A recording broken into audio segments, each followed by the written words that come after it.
Oh, it's too bad. Too bad. This is great. Look.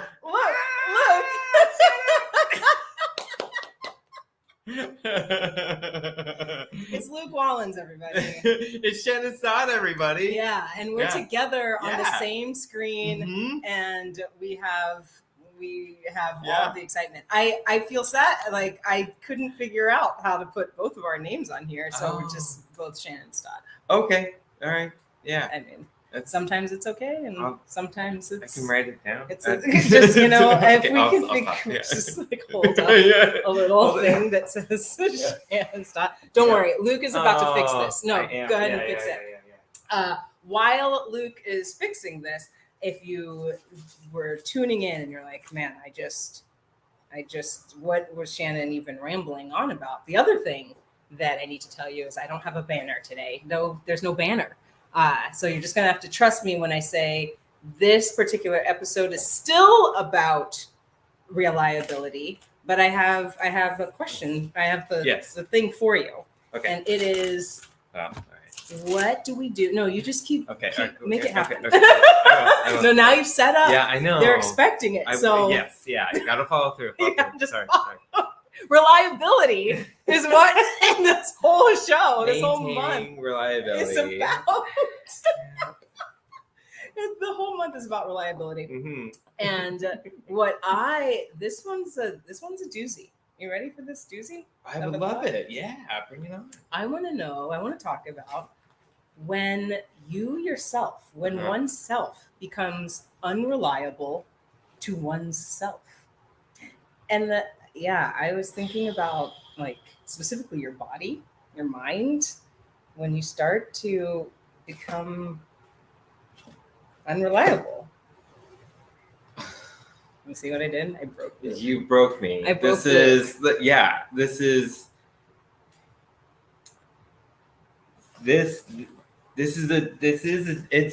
me. It's a doozy. It's a doozy and it's doozed me. Because it's only it's a pencil. It's not going to show up. No, it's going to be great. Okay. I'm going to make this work. Okay. All right, Luke. By the end of this one, we're going to have. Tell us in the chat. Okay. Yes. Yeah. Tell us in the chat. Yeah. Please. So reliability. When I struggle with this a lot personally. And it's really fascinating. The one story that I have out of many is there was one time that I was going rock climbing at the gym and with a couple of my friends who I definitely trusted and I was climbing higher than I usually do, and it was totally fine. I had the little rope on, I had my harness, my cute little helmet, my cute little shoes. It's great. It's cute. So cute. And then and my friend was expert rock climber, and she was telling me, it's okay, reach your right hand this way. So it's kind of like Twister, but going up. And so at the end, or not at the end, but I got high and I looked down. I kind of got scared, but I kind of got clammy as usual because heights are the thing with me. But then she was like, okay, so lift your right leg, to this other point. And I saw it, and, I knew I could reach that. And, but my body would not move and, I was like, and I couldn't do anything else because I was like, my other limbs are occupied. So can't do a little bathroom sign. Can't do it. No. Wet floor. So that's the sign. Not the occupied. Sorry. No, I love this. This is the best. We always must be together. But I just could not lift my right leg, and they were like, "Lift your right leg." I'm like, I'm trying to get my brain. I just can't do it. And I think what had happened, I'd psyched myself out. I had been fear got the best of me, and and it was a conscious and then snapped immediately to subconscious because I immediately suppressed it, and it was like, oh, everything's fine. Nope, can't lift my leg now. And so the only, like, it took a little bit, but I could go down again, but I had to like stick out the one leg that was working and push myself against the wall and just kind of like crawl down while they lowered me down the rope. But like, yeah, like it was, I'd never had that happen before. Can you go back, can you go back to that little part about, you said it was conscious and then it was you immediately suppressed. Yeah. So like I got scared and I was like, but it's one of those things that like I didn't give enough time with that emotion. Because with parts work, like you give breath and time, to talk about your different parts of yourself and going with it. And I definitely was like, because I've been trained and raised in a way that's like not to suppress it so much, but like, well, in that case it did, but like it was just, it's automatic, it's just like, I'm gonna get through this. I'm gonna, it's like, but not being like, oh, it's scary. How do I follow through in a way that's not knocking that fearful side of me away? And how do I not let it get the best of me, but also how do I work through it? Right. So we have to acknowledge that fear, like instead of ignoring, we acknowledge rather than ignore. Yeah. And just like, and it may, like definitely for me, it's like, it may feel like a longer time than it actually takes to acknowledge. And so, so keep going. Make it happen. Related to improv, in terms of like, when I first started out doing silent improv, like lots of times I was scared that like the audience was like not with me because I would take, like there'd be no words. There'd be like just music or, like, and, I was like, oh man, I'm taking so long. But to the audience, they're following. That's me.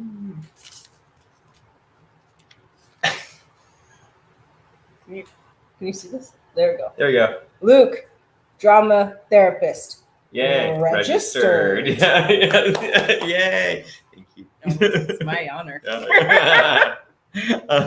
But yeah, like it's like one of those things that like you think is taking a long time, or but like and to acknowledge that emotion or to go through that emotion, but at the same time, the audience members are following along to see what's going to happen next and how you process things and like what little things are different, what things are the same. This is okay. So, all right. You're just throwing out good stuff, okay? So if you're joining us right this very second, you're wondering what Luke is talking about. So many amazing things. What are we talking about here? Just as a recap, we're talking about when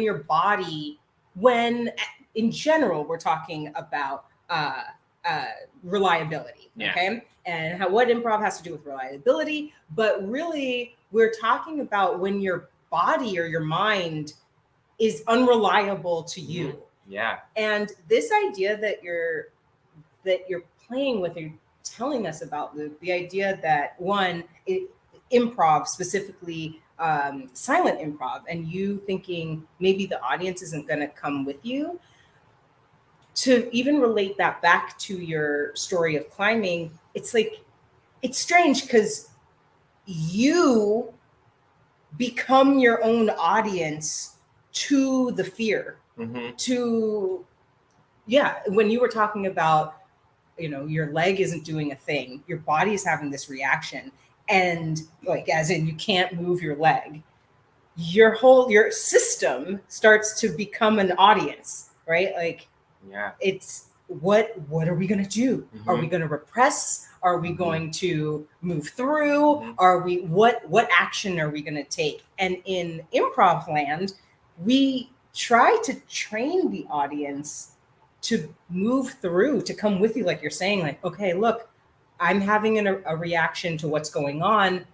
You, the audience, learns how to move through this reaction, the reaction of fear, the reaction of freeze, the reaction of ignoring. Like, what do we do? What does the audience do? Yeah. And in those moments off the stage, you are also teaching your body, when you move through, when you are aware of the fear, when you're aware of your freeze moments, you're also teaching yourself, like, hey, it's okay to be aware of fear. Yeah. It's okay to be aware of whatever emotion, and then teach your body how to move through it instead of ignoring it and suppressing. Okay, what happens if we ignore and suppress? Then a lot of things can happen to your psyche and your body, and a lot of blocks can be put up, and it can manifest in a lot of different ways. Beyond like, I just don't deal with that. It's just like, it can be like, it can come up with a lot of different bodily symptoms, like I have this weird ache, this weird pain that goes along with it. And so, so it can come up in a lot of different fashions. Improv, I'm thinking about how improv helps us with this. Yeah. And this is what thinking about it looks like. Right? Because, and the way, because there are many ways, right? There are many ways. Yeah. But when we're talking about being on stage, we're talking about responding in the moment, right? What are we responding to? And when something hits us that we are fearful of, we are trained to explore that. I don't know if I want to use the word fear, but it's like a question. What is this thing? What is this offer that has been offered us on stage? And I don't know what it is. I don't know who this person is in a red hood in the woods with a basket. I don't know. But let's explore it to find out, because honestly, we at that point, we have other people to explore it with.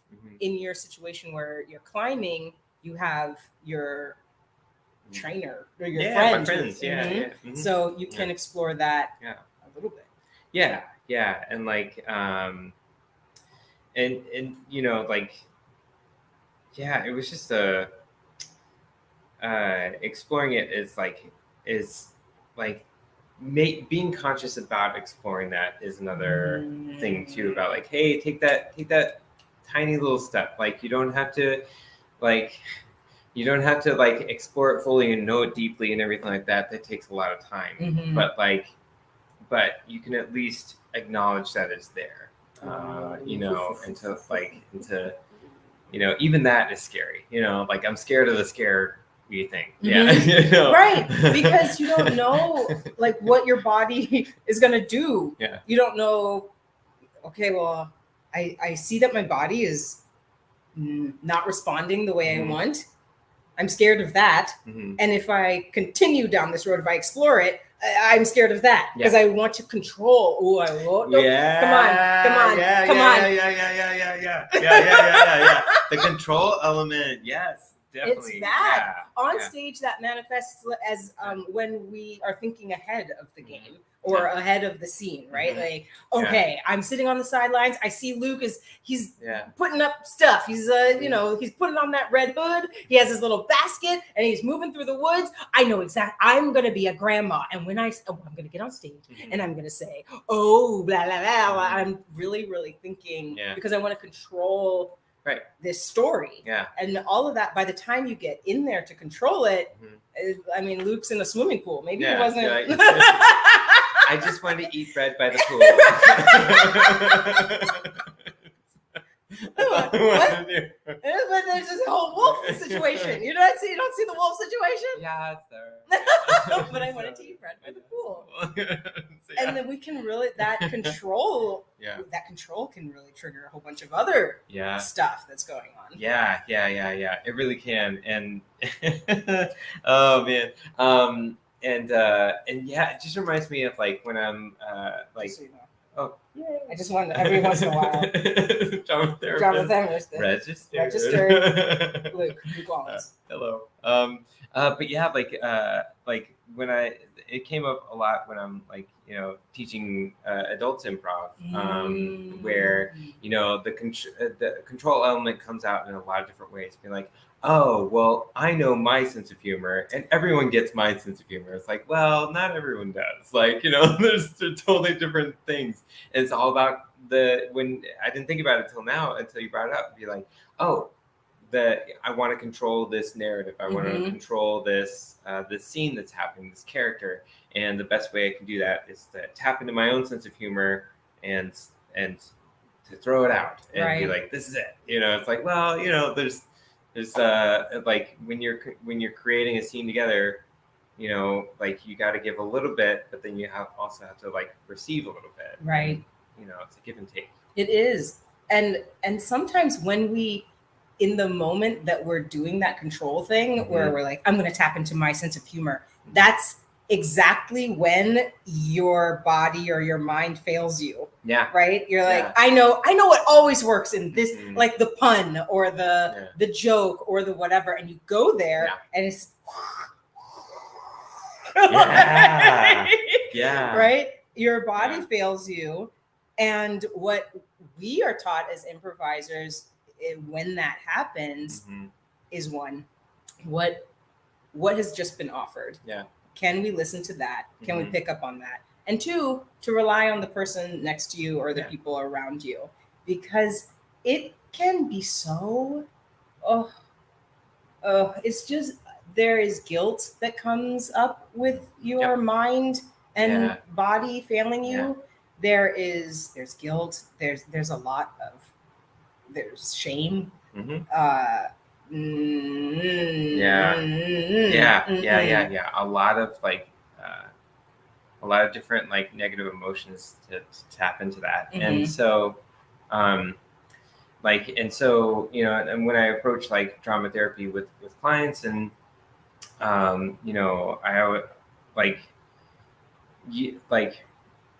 you have to the approach is a little bit different versus teaching improv and doing drama therapy is like, you have to show like, hey, this is an element of what you do know. This is what you can control, because the thing is, this is from your memory. This is true for you, and this is what's happening, and this is what the scenario is. But at the same time, it's like, okay, so if we want to like change, the with the memory or things like that, or we want to process things, it's like, okay, there's a bit of like letting go of that control, about like, okay, like I tried this avenue and it didn't work, and so I want to try a different conclusion, a different approach. It doesn't have to be big. You be like, oh, cool, I'm gonna try, this new muffin. I don't know. So,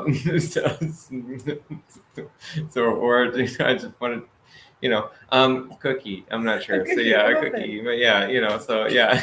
You're as a drama therapist registered. You're asking a lot. I am. Because Luke, like the thought, oh my gosh, what you're saying is, in the midst of wanting to control something, the way to not control it, or the way to have to not have anxiety around it, is to release. And that no. Yeah. Like, no. I'm controlling this. I'm literally in the midst of controlling it. And what you're asking is to do the exact opposite in that moment. And it's scary. It's scary. It comes back to fear. It is scary. Dang. And it is. It's scary. Because, it's just like, because I don't I can't know everything about a person and stuff like that. So sometimes it's like, well, what if we tried this? And is this comfortable, not comfortable, or why? And we can explore that a bit more. But it can be in very small steps too. But how do we do that? Okay, so this I finally, if you didn't see it, I got it up there. How do we do that on the improv stage? Because what if I can't rely on myself? Suddenly I've lost it. I've lost my train of thought. Yeah. How do I return to reliability? So in the So you talk. Yeah. Got it. So like, there's there's consistency. Like there's always consistency. That reliability. So it can come in the form of like callbacks about like, cool, great, I know how to tie in that thing, or it can come in into like, oh well, my character always starts off the scene, and I always have this character, or I'm gonna also say that, like, when you're doing improv, you're not doing improv by yourself usually, and so you have a whole group, you have a whole community, you have a whole team to create with. And so sometimes it'll happen where they set up a scenario where it's like, oh, my character can enter in there, or I can say this fun thing because I know, like, it'll just be fun to explore that a little bit more. So, okay, so I'm not a registered drama therapist. Okay, I'm not a therapist at all, but I'm gonna take what you said for on the stage and then apply it a little bit to off. I know. Trying my best here. Luke likes it when I stab at things. Just take a moment because it means I'm learning. Learning with you out there. You said, okay, we return, because this goes into this. How do I return to my reliability?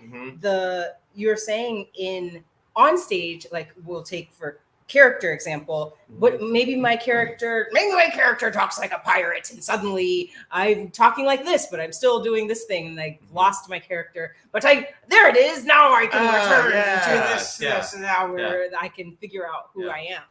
And when I think about losing something off stage for, I don't know, you sprain your ankle, like you can no longer rely on yourself to ride your bike to work. But we still need what do we go back to? What are the other things? Okay, I can't ride my bike, but maybe I can take the bus. Maybe I can. How do I return to a piece of me that can continue my routine, right? And how do I explore, really is what you're asking. How do I explore and return to some sort of normalcy? Isn't not the word I want, but some sort of piece of me that is reliable. I know that I need to get to work every day, and maybe really what's like, I can't ride my bike, but can I find one of these things where it's like a bike? The handheld. I know exactly what you're saying. They're leaning back. Exactly. You've seen these things. Or can I? What is it about getting to work on my bike that is important to me? If it's the exercise, maybe can I exercise some other way? If it's the saving on gas, maybe I can take the bus. But this is what we're exploring avenues to return to some semblance, so that you can find, how do I return to a state of reliability? So you can find sort of yourself again. And sometimes what I'm also hearing is that it's okay if when you get back to yourself, you've changed. Yes. Yuck. Okay. I don't like that. Okay. It's so scary. It is. Aren't scary. you scared? You're scared. It's scary. Sorry. We didn't mean to scare you. But maybe this exercise could help. You know what's happening. Yeah. How about Luke and I say, try this. Try this.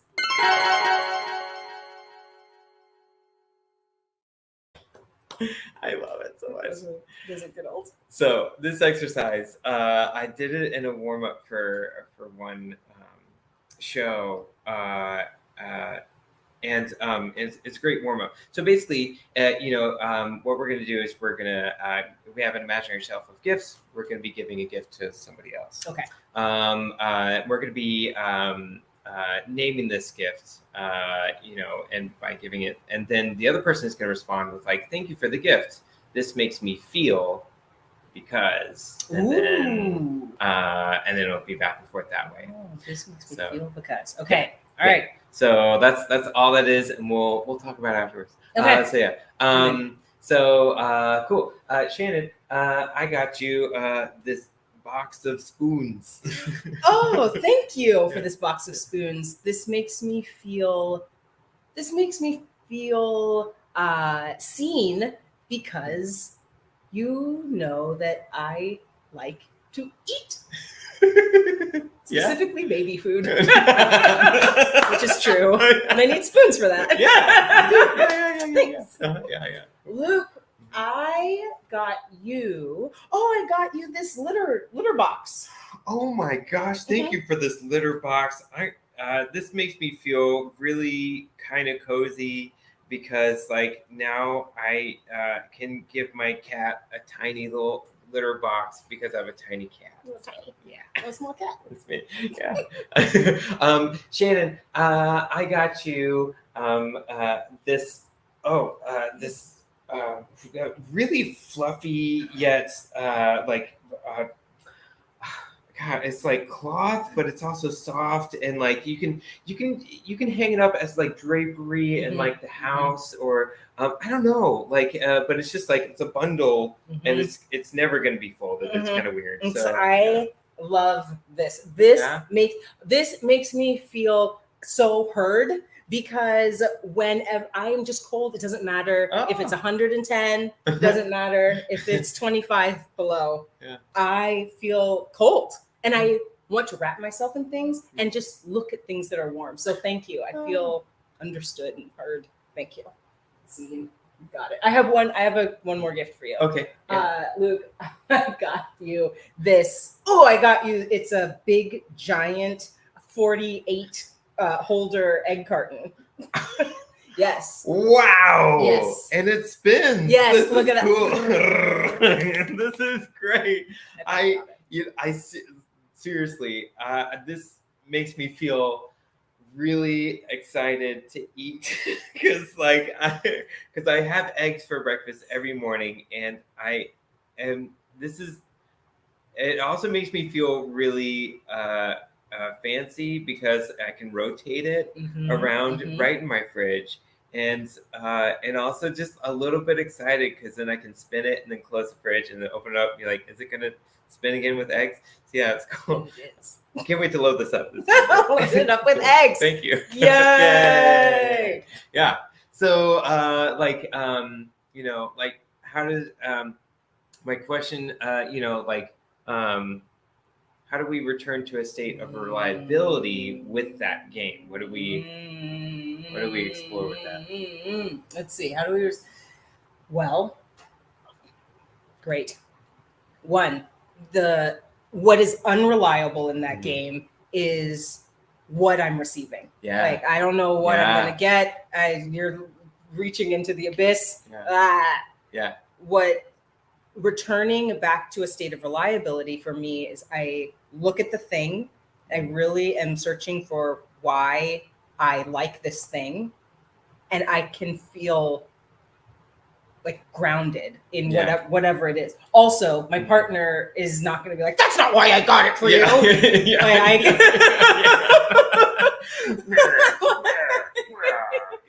But there's something I can rely on myself to find joy or to find stability in the gift, even if there's none. Yeah.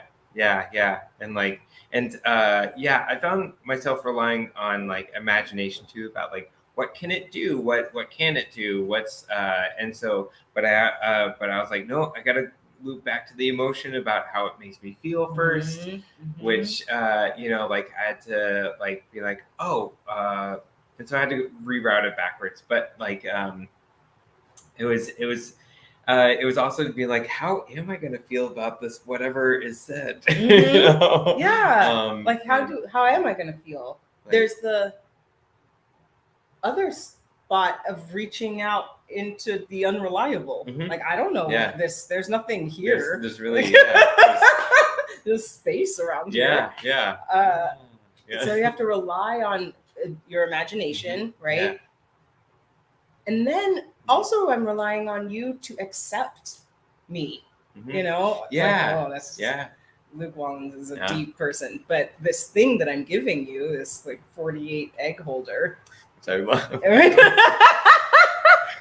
Send us egg holders, okay? But this thing that I love that I'm giving you, I'm relying on you to accept it, like as is, as a thing that I made up. Yeah, and like, and you know, like, in with that game, there's a lot of different ways to play with it and stuff like that, and be like, okay, cool. What if it made me sad? What would it be? What if it made me curious? What if it made me confused? You know, right? And so, you know, like you can step with it, you know, and still, like, I mean, the unreliability, the uncertainty sometimes, like, you know, what is given and then how it's received, but it's always kind of coming back to being like, and exploring, coming back to the reliability about like, oh, I want to know why or how I felt that way, and how I got there and why I felt that way. And so if you explore that, the how and the why, you can come back to a sense of reliability with that. So explore the how and explore the why. What if I can't rely on myself? I can explore how what is changing, and I can explore the why of what is changing. Like, you know, like, like what are my triggers? Why do I gravitate towards this area of the room versus this area of the room? Or how did I get from point A to point B? You know, like, and this thought to this thought. Yeah. So like approaching it with like a curiosity rather than a fear, you know, is how you can come back to relying on yourself.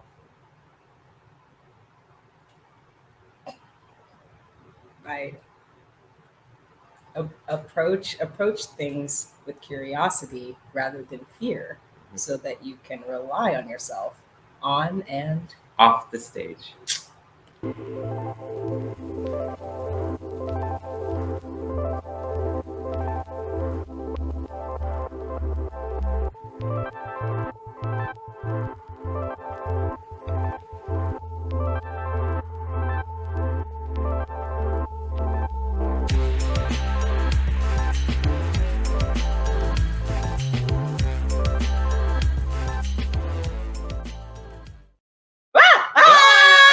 No, we're not supposed to be here. Bye.